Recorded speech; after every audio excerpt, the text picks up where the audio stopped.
श्रीपाद वल्लभ श्री गुरुदेव दत्त या वर्षीची गिरनार परिक्रमा तारीख 1 नोव्हेंबर 2025 ते 5 नोव्हेंबर 2025 कार्तिक एकादशी ते कार्तिक पौर्णिमा गिरनार परिक्रमा यात्रा आहे. गिरनार हा हिमालय पुत्र व माता पार्वतीचा भाऊ. माता पार्वती आणि शिव यांचा विवाह सोहळा 20,000 वर्षांपूर्वी हिमालयात झाला. बहिणीच्या लग्नासाठी गिरनार समुद्रातून बाहेर पडला आणि जमिनीवर स्थिर झाला. समुद्रापासून अवघ्या 50 किलोमीटरवर हिमालयात जाऊ शकला नाही. पुढच्या त्रिपुरारी पौर्णिमेला माता पार्वती भगवान शिवासह गिरनारला मुक्कामी आल्या.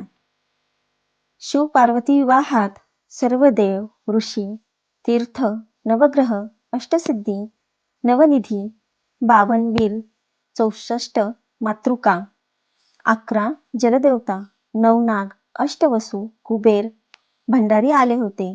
त्यांच्यासह शिव पार्वती 4 दिवस गिरनारवर होते. त्या काळात सर्व देवतांनी गिरनारच्या जंगलात मुक्काम केला होता. आजही कार्तिक एकादशी ते कार्तिक पौर्णिमा या दिवसात सर्व देवता गिरनारच्या परिक्रमा मार्गात मुक्कामी असतात.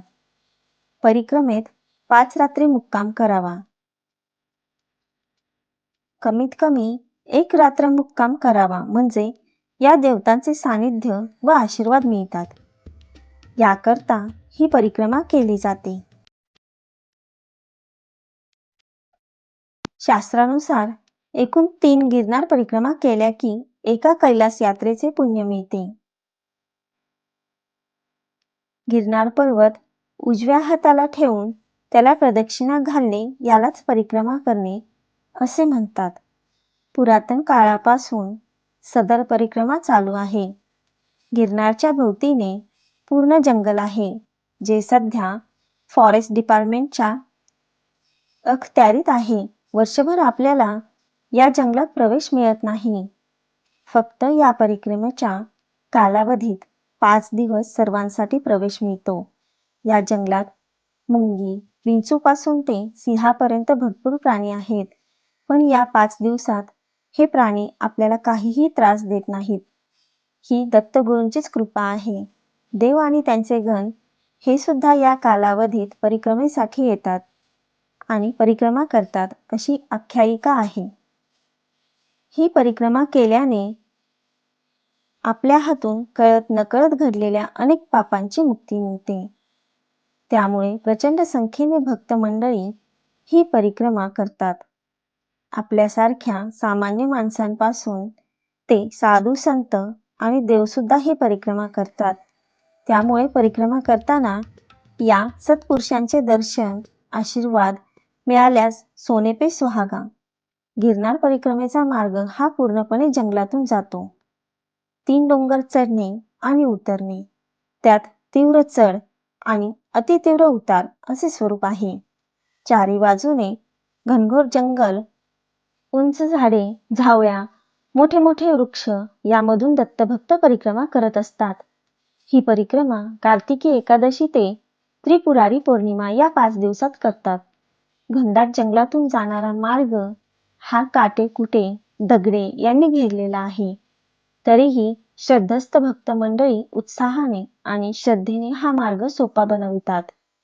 परिक्रमेला सुरुवात झाल्यावर 12 किलोमीटरवर जिना बाबा की मरी हे स्थान येते. मागील शतकात गिरनार येथे जिनाबाबा नावाचे अवलिया होऊन गेले. त्यांची एक चिलीम अद्याप येथे आहे. त्या चिलमीतून ते आत बाहेर करत होते असे म्हणतात. यांची समाधी व धुनी येथे आहे. येथे परिक्रमावासींसाठी गरमागरम भोजन या संस्थांतर्फे उपलब्ध असते. अनेक तरुण यासाठी विनामोबदला राबत असतात. थोडे पुढे छोटीशी नदी लागते, सरनो नावाची. त्यात बरेच जण स्नान करतात. तेथून पुढे 8 किलोमीटरवर मालवेला हे स्थान लागते. मालवेला येथे आंब्याची अनेक झाडे आहेत. गिरनार पर्वताचा हा मध्यभाग आहे. तेथून पुढे 8 किलोमीटरवर बोरदेवीचे स्थान आहे. अतिशय रमणीय असे हे स्थान.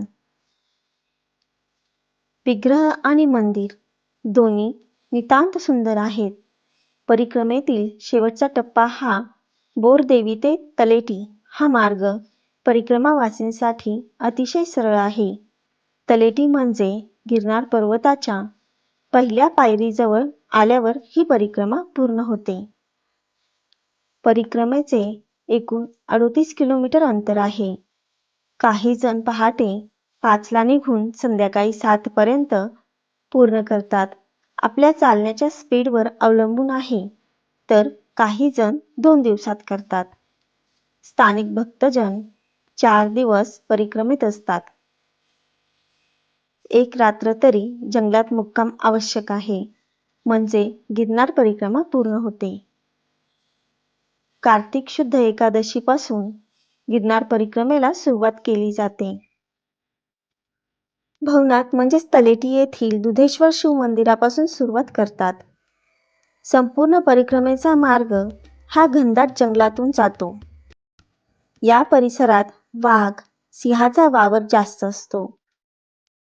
या परिक्रमेच्या काळात वाघ, सिंह तर सोडाच, परंतु साप, विंचू यांचेही भय नसते. ही महाराजांची किमया आहे. महाराजांच्या आशीर्वादाने यात्रेकरू निर्भय होऊन परिक्रमा करतात. जय गिरनारी.